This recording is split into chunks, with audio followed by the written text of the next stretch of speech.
Corona అందరినీ కలవరపెడుతున్న విషయమే అయినా దానికి కారణాలు అనేకం ఉన్నాయి. కానీ వాయు కాలుష్యం ఎక్కువగా ఉన్న చోట కూడా కరోనా ఎక్కువగా స్ప్రెడ్ అవుతుందన్న సంగతి చాలా మందికి తెలియదు. వాయు కాలుష్యం ఎక్కువగా ఉన్న ప్రాంతంలో కరోనా ఎక్కువగా పాకుతుంది అని లాంబార్డీలోని బెర్గామో పారిశ్రామిక ప్రాంతం నుండి 3 వారాల వ్యవధిలో సూక్ష్మ ధూళి కణాలకు సంబంధించి 30 నమూనాలను సేకరించి పరిశీలించారు. భారీ స్థాయిలో ఉండే ధూళి కణాలకు కరోనా వైరస్ ఎక్కువగా ఉండే అవకాశం ఉందని నిర్ధారించారు. అలాంటి పరిస్థితులే ఢిల్లీలో కూడా ఉండడం కొంత కలవరపరిచే విషయమే. అయితే ఈ వాయు కాలుష్యం అనేది మనకు కనిపించకుండానే మన ఆరోగ్యాలను దెబ్బతీసే భూతం.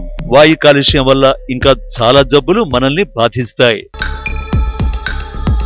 ప్రమాదం అని తెలిసిన ప్రయాణించాల్సిన తరుణం ఇది. మనిషి మనుగడ కొనసాగించాలంటే కొన్ని సమస్యలను ఎదుర్కోవలసిందే. అవి ఆర్థికంగా అయినా ఆరోగ్యపరంగా అయినా తప్పదు. అలా తెలిసి ప్రాణాలను పణంగా పెట్టి చేయాల్సిన పనులలో ఒకటి కలుషితమైన గాలిని పీల్చుకోవడం. అవును, మీరు విన్నది నిజమే. వాయు కాలుష్యం మన కంటికి కనపడని భూతం. వాయు కాలుష్యం వల్ల ప్రతి ఏటా చాలా మంది మరణిస్తున్నారు. కాలుష్య మరణాలలో భారత్ మొదటి స్థానంలో ఉండగా చైనా మన తరువాతి స్థానంలో ఉంది. ప్రపంచ జనాభాలో దాదాపు అందరూ WHO మార్గదర్శక పరిమితులను మించిన గాలిని పీల్చుతున్నారని, అలాగే అధిక స్థాయి కాలుష్య కారకాలు కలిగి ఉన్నారని WHO డేటా చూపిస్తుంది. తక్కువ మరియు మధ్య ఆదాయ దేశాలు అత్యధిక ఎక్స్పోజర్లతో బాధపడుతున్నాయని చెప్తుంది. సాధారణంగా వాతావరణంలో అతి సన్నని నలుసు పదార్థాలు carbon monoxide, ozone, nitrogen dioxide మరియు సల్ఫర్ డయాక్సైడ్ వంటి హానికర రసాయనాలు గాలిలో కలిసిపోవటం వల్ల ఈ వాయు కాలుష్యం జరుగుతుంది.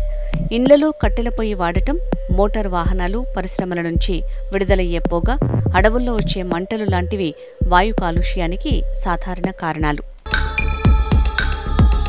వాయు కాలుష్యం కారణంగా ఊపిరితిత్తులకు సంబంధించిన అనేక వ్యాధులు వచ్చే అవకాశం ఉంది. గుండె జబ్బులు, కంటి సమస్యలు, నరాల సమస్యలు వచ్చే అవకాశం ఉంది. ఈ వాయు కాలుష్యం అనేది పిల్లల మీద తీవ్రంగా ప్రభావం చూపే అవకాశాలు ఉన్నాయి. అనుకోకుండా మరణం సంభవించడం, ఆస్తమా, క్రానిక్ వ్యాధులు, ఊపిరితిత్తుల క్యాన్సర్, COPD, గురక, దగ్గు, శ్వాస ఆడకపోవడం వంటి అనేక ప్రాణాంతక వ్యాధులొచ్చి మనిషి తనువు చాలించే ప్రమాదం ఉంది. కాలుష్యం ఎక్కువగా ఉండే ప్రాంతాలలో నివసించే వారికి ఊపిరితిత్తుల క్యాన్సర్ వచ్చే ప్రమాదం కూడా ఉంది. కాలుష్యం వలన చర్మ సమస్యలు వస్తాయి. చర్మంపై దద్దుర్లు, దురద రావడం, చర్మ క్యాన్సర్ వంటి తీవ్రమైన సమస్యలు కూడా వస్తాయి.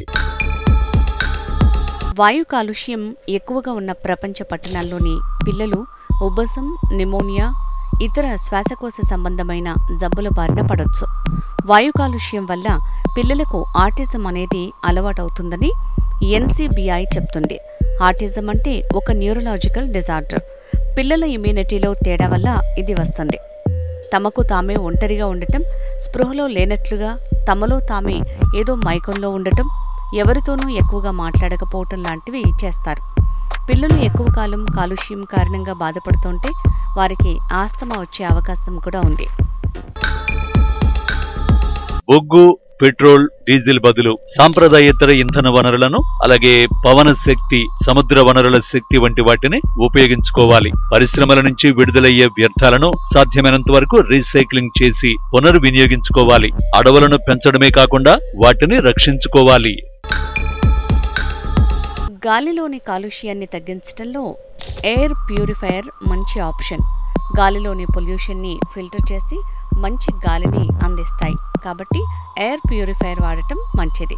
గాలిలోని కాలుష్యం నుంచి బయటపడటానికి N99/FFP2 వంటి మాస్కులు వాడాలి. మనం పీల్చే గాలి ఎంత నాణ్యమైందో తెలుసుకునే ఎయిర్ క్వాలిటీ మానిటర్స్ ఏర్పాటు చేసుకోవటం వల్ల ఎయిర్ క్వాలిటీని తెలుసుకోవచ్చు. బ్రీదింగ్ అనలైజర్ ద్వారా మీకు హెచ్చరికలు జారీ చేస్తుంది. ఊపిరి తీసుకోవటంలో ఇబ్బంది ఉంది అని గమనిస్తే వెంటనే డాక్టర్ని సంప్రదించవచ్చు.